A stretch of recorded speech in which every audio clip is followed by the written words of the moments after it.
Dale, abrazo grande. Abrazo. Y les cuento qué es lo que está pasando en esta Argentina. Fíjense el título que le pusimos a la editorial del día de hoy. Dice, la tragedia educativa en el país de los placebos. Arranquemos por decir que es un placebo. Y no te llevo a una cuestión de una definición técnica, sino a lo que está pasando constantemente en nuestra bendita Argentina. Placebo es una sustancia que carece de acción curativa. Esa sustancia no te cura, pero te produce cierto efecto terapéutico. Te produce esa idea de que si vos la tomás convencido o si vos la tomás convencida de que es eficaz, para vos va a ser eficaz. Tiene un aspecto, un gusto y una forma similar, casi idéntica a un medicamento que realmente te cura. Pero está hecha de productos inertes y que no tienen ningún principio activo para resolver los problemas de fondo. Y la Argentina está llena de placebos, llena de placebos. Basta recorrer lo que está pasando hoy en el Congreso Nacional con este impuesto a la riqueza, donde se busca instalar que van por los ricos, se busca instalar que es para el presupuesto de las personas que tienen una riqueza de mayor a 200 millones de pesos, se busca instalar que se trata solamente de un grupo de personas muy menor de nuestro país, pero no se está viendo en las verdaderas consecuencias. Digo, tal vez si a vos te instalo el relato que esto es solamente para el 1%, que tienen que hacer un aporte extraordinario de manera significativa, tal vez decís, bueno, hay que hacerlo. Pero lo que tenés que mirar también de fondo es qué efectos o qué contraindicaciones genera ese placebo en el mundo de las inversiones, donde la Argentina no es una isla, como lo decimos habitualmente. La Argentina es parte de un continente competitivo que está a nivel global peleando por inversiones. Hay otro placebo que tiene que ver y tiene la firma de Máximo Kirchner, que habla concretamente de esas tierras que fueron incendiadas, dice el proyecto, tierras que fueron incendiadas de manera intencional o no intencional, tierras que tienen que ver con lo que está ocurriendo en los últimos días en algunos campos de la Argentina. Fíjate, dicen, te voy a prohibir de 30 a 60 años el cambio de uso para las propiedades que hayan sido afectadas por incendios intencionales o no intencionales. No le importa, en este caso, el proyecto de Máximo Kirchner. Dice, para evitar el desarrollo, entre otras cosas, de emprendimientos inmobiliarios. Últimamente lo único que se ve es que a todo proyecto le podés poner para evitar, para impedir el desarrollo de. Y yo te diría ya a esta altura es para impedir el desarrollo de la economía. Si uno ve lo que pasa con la riqueza, lo que pasa con los proyectos, en este caso, que afectan directamente a la propiedad privada y que tienen que ver con esos incendios. Y estamos hablando de no intencionales también, digo, porque tal vez intencionales tienen que caer en las generales de la ley y si hay un delincuente que prende fuego una propiedad y que la prende fuego con intencionalidad, obviamente tiene que pesar la ley. Pero tal vez el placebo más importante fue lo que se dio en las últimas horas con el tema de la educación. ¿Y por qué te digo esto?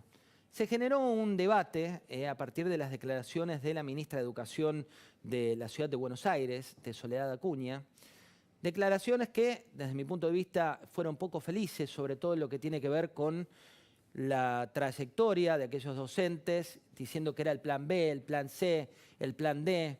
También con vincular esto, según datos que eran objetivos, pero de la manera en la cual lo dijo, con el tema del poder socioeconómico, pero también dijo varias verdades, ¿no?, respecto de lo que está ocurriendo hoy con la educación en nuestro país. ¿Y por qué te digo que es un placebo? Porque si instalamos que las declaraciones poco felices de Soledad Acuña, como podrían haber sido poco felices las declaraciones de Cristina Fernández de Kirchner cuando les dijo a infinidad de docentes, a más de 1 millón de docentes que tiene la República Argentina, que solo trabajaban 4 horas y cuando se desloman muchas y muchos de esos docentes para trabajar, para llegar con las tareas en tiempo y forma, si instalamos solamente esas declaraciones, no vamos a la cuestión de fondo. Y la cuestión de fondo te dice que los niños y las niñas a nivel mundial está comprobado que son menos propensos al contagio y que ayudan a la detección temprana cuando van a los colegios. Te dicen también que en la Argentina el colegio es mucho más, y te hablo sobre todo en los segmentos de menor poder adquisitivo, es mucho más que una escuela. Es un refugio, es un comedor, es un lugar de pertenencia, es una defensa al narcotráfico, es una forma de cuidar a los chicos que no los lleven al trabajo infantil, es una manera de decir que la sociedad va por un lado y no va por otro. 1,5 millones de estudiantes en la República Argentina perdieron ya el vínculo con la escuela. Y eso es una tragedia educativa que va a ser el saldo de nuestro país cuando hagamos las cuentas, cuando hagamos nuestras propias pruebas a aprender y no las de 2019 que te daban que el 72% terminaba la secundaria sin conocimiento de matemática. Te hablo de las pruebas a aprender de lo que no aprendimos del COVID. Y eso no es placebo. Te hablo de Argentinos por la Educación también, que hicieron un estudio que les dio que la salud emocional de los chicos es la prioridad o lo que más los desvela respecto de la vuelta a los colegios. Te hablo de Angela Merkel, que muchas veces la cita el propio gobierno nacional y que dijo que si algo aprendieron de la primera ola del COVID es que tienen que mantener las escuelas abiertas y las guarderías. En Europa no abrieron los casinos primero, no hubo prioridad para esos casinos, hubo prioridad para volver a las clases. En el mundo también hay otras evidencias que a veces queremos no ver para marearnos con el sinfín de palabras de las declaraciones de cabotaje. La educación claramente debe ser un servicio esencial.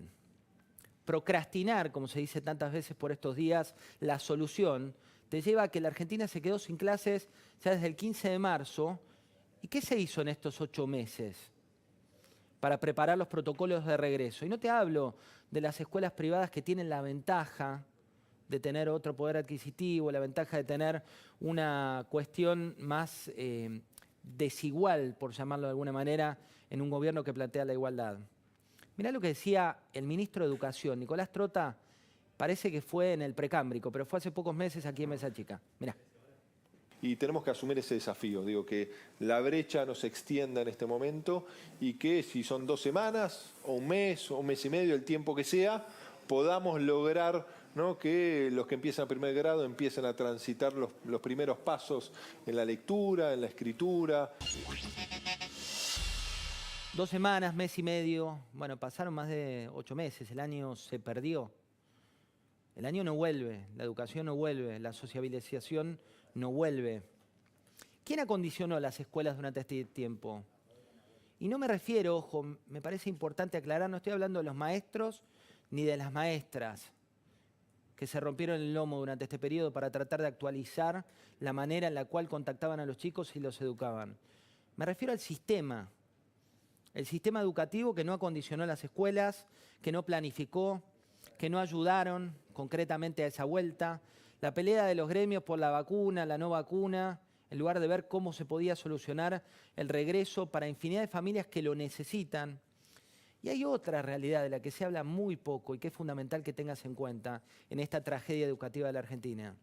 Durante este periodo, en el cual te planteaban algunas dicotomías totalmente inverosímiles, como salud o economía, o también podrías meter así una autopista por el medio que tiene que ver con que la educación podía oponerse a defender a la salud.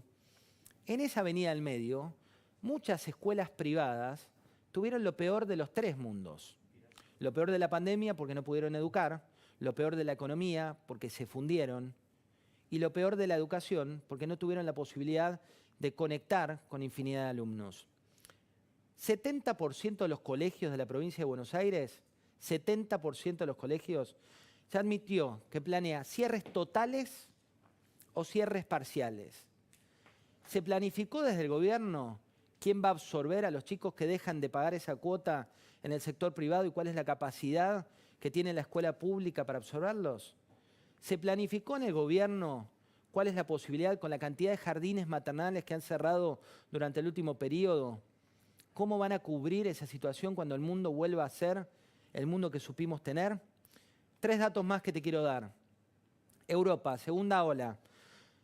Hubo restricciones, pero las escuelas siguieron abiertas. Solo hubo 2 excepciones por 2 semanas, por pocas semanas, una es Bélgica y otra Alemania, que ni bien cerraron las escuelas dijeron lo antes posible vamos a volver a abrirlas.